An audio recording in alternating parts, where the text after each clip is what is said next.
berdiri di tengah badai dengan Hai adik-adik, selamat hari Minggu. Selamat berjumpa kembali di dalam ibadah teruna. Walaupun kita tidak lagi berjumpa secara fisik untuk sementara waktu, tetapi kakak harapkan kita tetap semangat untuk ibadah teruna walau hanya di rumah saja. Nah, baiklah adik-adik, sebelum kita baca Alkitab, kita akan berdoa pembukaan dulu. Kita berdoa, kita mulai. Bapa di surga, pada hari ini kami kembali akan beribadah Tuhan. Meskipun kami hanya di rumah saja, tetapi kami mohon kasih karunia Tuhan, berkat Tuhan kepada kami pada hari Minggu ini, supaya kami boleh beribadah, dan biarlah Engkau juga hadir pada saat ini Bapa, dari awal hingga akhir ibadah ini selesai. Dalam nama anak Yesus Kristus, Tuhan dan Juru Selamat, kami berdoa dan mengucap syukur. Amin. Nah adik-adik, kita buka Alkitab kita bersama-sama ya adik-adik ya. Pada hari Minggu ini bacaan kita terambil dari Efesus 3 ayat 1 sampai 13. Pembacaan Alkitab kita diambil dari Efesus 3 ayat 1 sampai 13 yang menyatakan, itulah sebabnya aku ini, Paulus, orang yang dipenjarakan karena Kristus Yesus untuk kamu, orang-orang yang tidak mengenal Allah. Memang kamu telah mendengar tentang tugas penyelenggaraan kasih karunia Allah yang dipercayakan kepadaku karena kamu, yaitu bagaimana rahasianya dinyatakan kepadaku dengan wahyu seperti yang telah kutulis di atas dengan singkat. Apabila kamu membacanya, kamu dapat mengetahui daripadanya pengertian-pengertianku akan rahasia Kristus, yang pada zaman angkatan-angkatan dahulu tidak diberitakan kepada anak-anak manusia, tetapi yang sekarang dinyatakan dalam roh kepada rasul-rasul dan nabi-nabinya yang kudus, yaitu bahwa orang-orang bukan Yahudi karena berita Injil turun menjadi ahli-ahli waris dan anggota-anggota tubuh dan peserta dalam janji yang diberikan kepada Kristus Yesus. Dari Injil itu, aku telah menjadi pelayannya menurut pemberian kasih karunia Allah yang dianugerahkan kepadaku sesuai dengan pengerjaan kuasanya kepadaku yang paling hina di antara segala orang kudus. Telah dianugerahkan kasih karunia ini untuk memberitakan kepada orang-orang bukan Yahudi kekayaan Kristus yang tidak terduga itu, dan untuk menyatakan apa isinya tugas penyelenggaraan rahasia yang telah berabad-abad tersembunyi dalam Allah, yang menciptakan segala sesuatu, supaya sekarang oleh jemaat diberitahukan berbagai ragam hikmat Allah kepada pemerintah-pemerintah dan penguasa-penguasa di sorga, sesuai dengan maksud abadi yang telah dilaksanakannya dalam Kristus Yesus Tuhan kita. Di dalam Dia kita beroleh keberanian dan jalan masuk kepada Allah dengan penuh kepercayaan oleh iman kita kepadanya. Sebab itu aku meminta kepadamu supaya kamu jangan tawar hati melihat kesesakanku karena kesesakanku itu adalah kemuliaanmu. Demikianlah pembacaan Alkitab kita pada hari ini. Nah, baiklah adik-adik, bacaan Alkitab kita pada hari Minggu ini adalah tentang surat Paulus kepada jemaat di Efesus. Ya, kita tahu pada saat Paulus menulis surat ini, dia sedang berada di dalam penjara. Itu bisa kita lihat pada ayat 1 ya adik-adik ya. Itulah sebabnya aku ini Paulus, orang yang dipenjarakan karena Kristus Yesus untuk kamu orang-orang yang tidak mengenal Allah. Adik-adik, kalau kita bayangkan penjara itu, pasti di penjara itu orang yang jahat semua ya. Tidak ada orang yang baik masuk penjara. Seharusnya itu. Tetapi Paulus ini tidak berbuat jahat adik-adik ya. Dia tidak pernah berbuat jahat, tetapi dia dijebloskan di dalam penjara. Nah, karena kenapa Paulus dijebloskan ke dalam penjara? Karena banyak ada orang-orang yang tidak suka terhadap dia karena dia memberitakan Injil keselamatan, ya, kepada jemaat-jemaat di Efesus yang belum percaya kepada Yesus. Nah, ada kelompok Yahudi di sana yang tidak senang dengan Paulus ini. Katanya Paulus menentang hukum Taurat dan akhirnya dia dijebloskan di dalam penjara.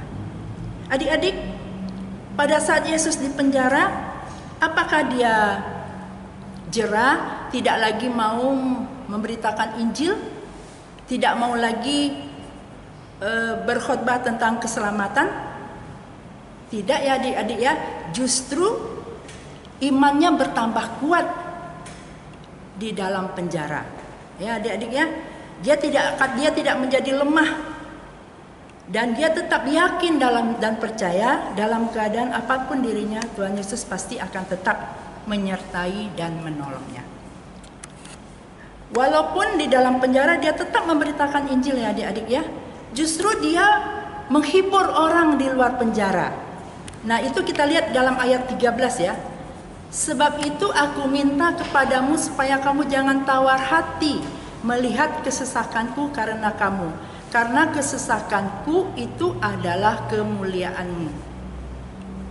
Alkitab berkata bahwa kepada setiap orang percaya diberikan bukan hanya keselamatan kekal, melainkan juga kehormatan. Nah, adik-adik, dia pun mengajak jemaat tetap selalu percaya kepada Yesus Kristus. Dia memanggil yang belum percaya supaya apa? Supaya orang-orang itu pun memperoleh keselamatan daripada Tuhan Yesus. Adik-adik yang kita kasih, itu Paulus yang ada di dalam penjara dan dia pasti Adik-adik, Paulus yang di dalam penjara saja masih tetap mau memberitakan Injil keselamatan. Masih tetap mau bersaksi tentang Tuhan Yesus. Padahal dia dipenjara karena Yesus. Tapi itu tidak menyurutkan niatnya untuk tetap memberitakan Injil keselamatan. Nah, bagaimana dengan kita yang sekarang ini? Apakah kita mau menjadi Paulus-Paulus zaman sekarang? Kalau kita lihat kehidupan kita lebih menyenangkan ya adik-adik ya. Lebih menyenangkan daripada dibandingkan dengan Paulus yang dulu. Berkat dan penyertaan Tuhan selalu kita rasakan setiap hari dalam kehidupan kita. Segala sesuatu Dia cukupkan dalam kehidupan kita.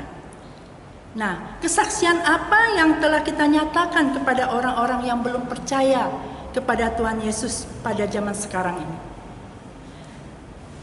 Menyatakan kasih Yesus dalam kehidupan kita tidak harus seperti Paulus adik-adik ya. Tidak harus dengan menghimbau atau berkhotbah, tetapi dengan tingkah laku dan perbuatan kita yang menyenangkan hati Tuhan Yesus, itu pun menjadi sebuah kesaksian. Bagaimana kita menyatakan kasih terhadap sesama, bagaimana tingkah laku kita, bagaimana perbuatan kita terhadap sesama. Jadi kita perbuatlah seperti apa yang Tuhan Yesus ajarkan kepada kita. Itu sudah tertulis di dalam Alkitab ya adik-adik ya. Kita mengasihi sesama kita manusia seperti diri kita sendiri. Perbuatan kita bagaimana terhadap orang lain. Bagaimana perkataan kita, bagaimana tingkah laku kita. Jika itu kita sudah perbuat semua dengan apa yang Tuhan Yesus ajarkan kepada kita, kita itu telah mencerminkan. Itu menjadi sebuah kesaksian bagi diri kita bahwa kita anak-anak Tuhan Yesus. Ya, itu suatu kesaksian. Nah adik-adik, kasih Tuhan Yesus tidak akan pernah meninggalkan kita. Justru dalam kasih-Nya setiap orang percaya dimampukan untuk melakukan kehendak-Nya. Kita jangan kecewa dan putus asa dengan pergumulan-pergumulan yang kita hadapi. Sebab ada maksud Tuhan untuk memakai semua itu untuk menjadikan alat kemuliaan dalam iman percaya kita. Persoalannya, apakah kita mau memberi diri untuk dipakai Tuhan menjadi alat kemuliaannya? Semua yang telah kita peroleh dalam hidup ini selayaknya kita harus bersyukur kepada Tuhan. Wujudkan rasa syukur kita itu terhadap Tuhan dengan kesaksian-kesaksian yang selalu menyenangkan hati Tuhan, baik dalam perkataan maupun dalam perbuatan. Sehingga orang yang belum percaya pun mengakui bahwa kita adalah anak-anak Tuhan Yesus, anak-anak yang selalu diberkati. Amin. Mari kita berdoa. Allah Bapa yang Maha Baik, terima kasih Tuhan atas firman yang telah Engkau berikan bagi kami pada hari Minggu ini. Kiranya Engkau mampukan kami selalu menjadi saksi-Mu di dunia ini Tuhan, baik dalam perkataan dan perbuatan kami. Dan berkati kami selalu di hari-hari selanjutnya, di dalam setiap kegiatan kami, hari lepas hari, dan ampuni segala dosa dan kesalahan kami ya Bapa, sehingga kami selalu layak di hadapan Tuhan. Berkati juga orang tua kami, berkati teman-teman kami yang lain, berkati semua orang yang selalu berharap kepadamu di dalam setiap kehidupan mereka, di dalam setiap usaha mereka, dan di dalam setiap pekerjaan mereka. Terima kasih Bapa yang Maha Baik, dalam nama anak-Mu Yesus Kristus Tuhan dan Juru Selamat, kami sudah berdoa dan ucap syukur. Amin. Yang Kau berikan